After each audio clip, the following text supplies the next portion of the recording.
మంత్రి తుమ్మల నాగేశ్వరరావు 40 ఏళ్ల రాజకీయ ప్రస్థానం పూర్తి చేసుకున్న సందర్భంగా భద్రాచలం పట్టణంలోని శ్రీ సీతారామచంద్ర స్వామివారి దర్శించుకుని ప్రత్యేక పూజలు నిర్వహించారు.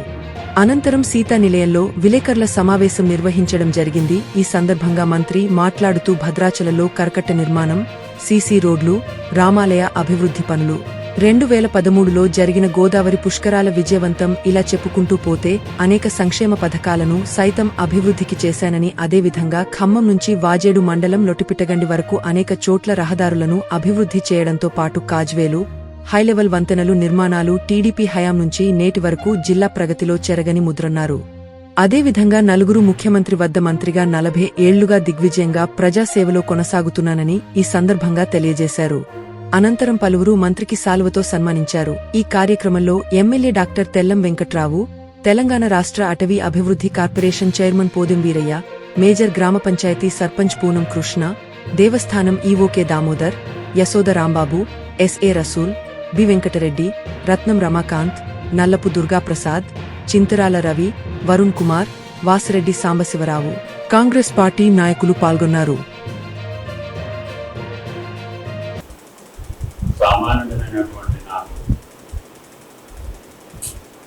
ఈ ఖమ్మం జిల్లా అత్యంత ప్రగతిశీలమైనటువంటి,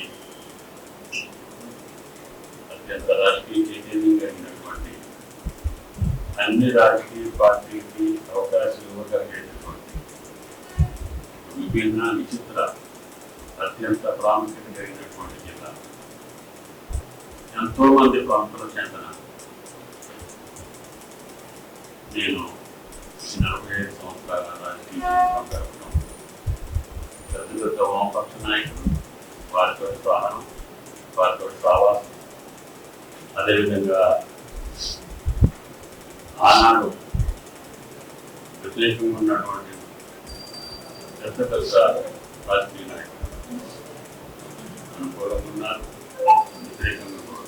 రాజకీయపరమైన వ్యతిరేకత తప్ప నాకు ఎవరు శత్రువులు లేదు. రాజకీయపరమైనటువంటి శత్రుత్వం అయితే వ్యక్తిగతంగా నాకు అందరూ నా అభివృద్ధిలో నాకు సహకరించినటువంటి వ్యక్తులు. జలగ వెంకట్రావు గారి దగ్గర నుంచి ఈనాటి వరకు, ఆనాటి గిరిప్రసాద్ గారు, చంట రాజేశ్వరరావు గారు, మోటూరు హనుమంతరావు గారు, కొరటాల సత్యనారాయణ గారు, ఆఖరి కరువుల్లో ఉన్నటువంటి మావోయిస్టు నక్సలైట్ పార్టీలు కూడా నాకు పరోక్షంగా సహకరించినట్టు. ఎందుకంటే ఆయా ప్రాంతాల అభివృద్ధి కార్యక్రమానికి ఎక్కడ అవరోధం కలగకుండా గిరిజన ప్రాంత అభివృద్ధికి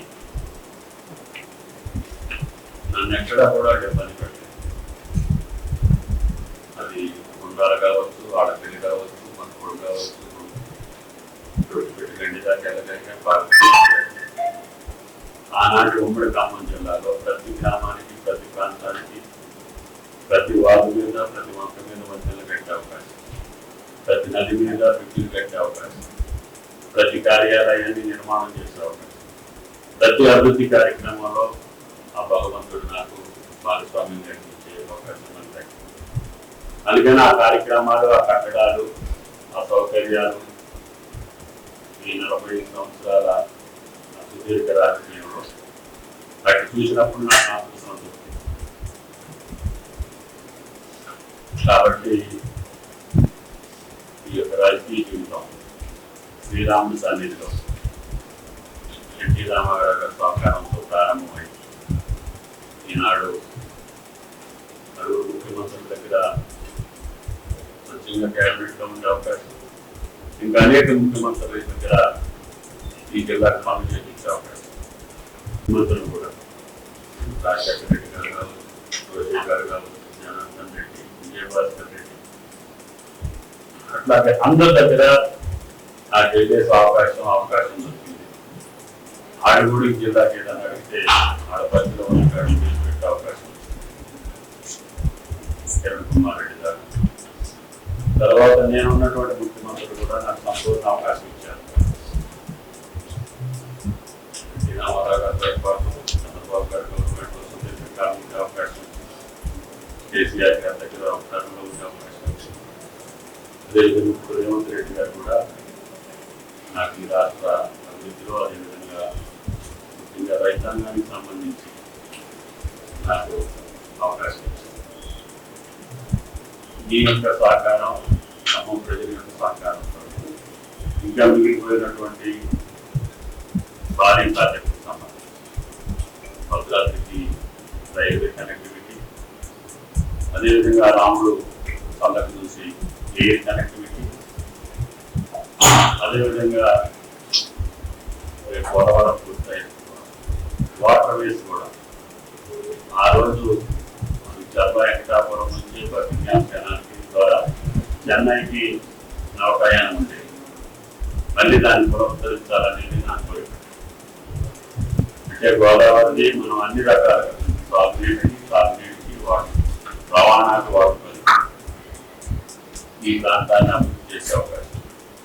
ఇప్పుడు ఉన్నటువంటి సీతమ్మ సాగర్, అదేవిధంగా తర్వాత పూర్తయినటువంటి వ్యాధులన్నింటినీ కూడా కనెక్ట్ చేసి నౌకాయానానికి అనుకూలంగా ఈ యొక్క భద్రాద్రి క్షేత్రాన్ని, అదేవిధంగా రైల్వే కనెక్టివిటీ ముందుగా సారపాక వరకు సాకేత పొలికి వరకు ఈ మంచి కేంద్రాన్ని కోరుతుంది.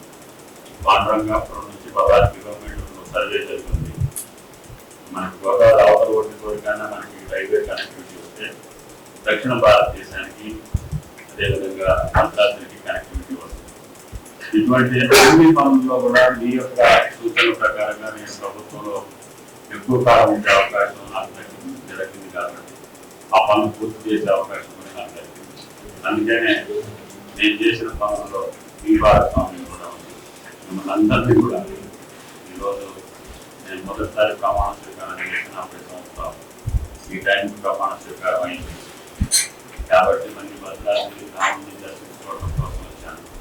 కాబట్టి ఎమ్మెల్యే గారు, సర్పంచ్ గారు, మీ అందరూ పుష్కరాల టయానికి భద్రాచలం పట్టణాన్ని రూపు తీసుకొచ్చి పద్ధతి తీసుకురావాలని, మీ సలహాలు సూచనలు ఇవ్వాలని తద్వారా మా శాసనసభ్యులు ఆయన వృత్తిని కూడా వదులుకొని ప్రజాసేవకులుగా సర్పంచ్ గారు కూడా మన విద్యార్థులు తీసుకున్నారు.